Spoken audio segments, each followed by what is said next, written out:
की medical report में 4 हड्डियां और 2 पसलियां टूटी हुई हैं। क्राइम ब्रांच से हटा दिए गए हो।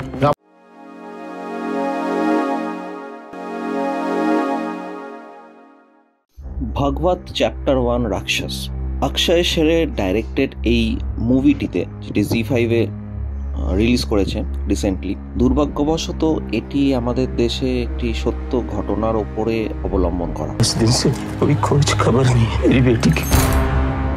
आप एक डेट बता दीजिए।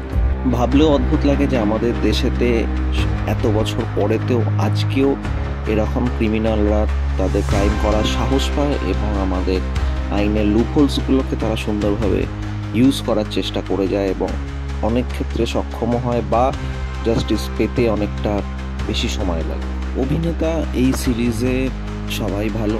আরশাদ ওয়ারসিকে আবার আমরা একটা আসুরে তিনি যেরকম ক্যারেক্টার করেছিলেন অনেকটা সেই টাইপের একটা ক্যারেক্টারে দেখতে পাই, যদিও এখানে তিনি অনেকটা হট হেডেড একটা কপের রোল করেছেন। জিতেন্দ্র কুমার এই মুভিতে একটা আলাদা ডিসকভারি, কেননা এতদিন তিনি মেনলি পজিটিভ টাইপের ক্যারেক্টার করে এসেছেন।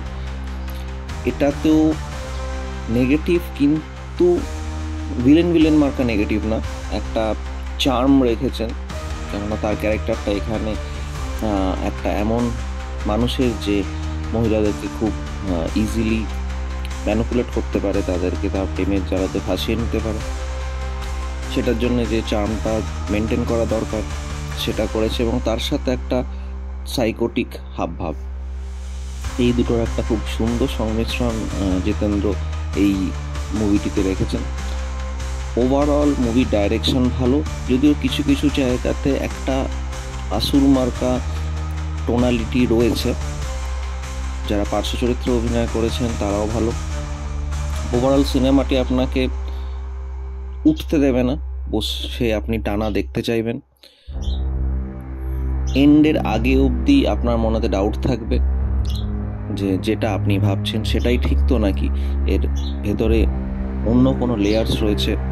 সেই জায়গার থেকে সব থেকে ভালো বিষয় যে এটাকে কোনো আলাদা আলাদা ভাগে ভাগ করা হয়নি, একটা চ্যাপ্টারেতে এই জিনিসটাকে শেষ করা হয়েছে। আপনারা দেখুন, আমাদের কমেন্ট বক্সে জানান কেমন লাগে।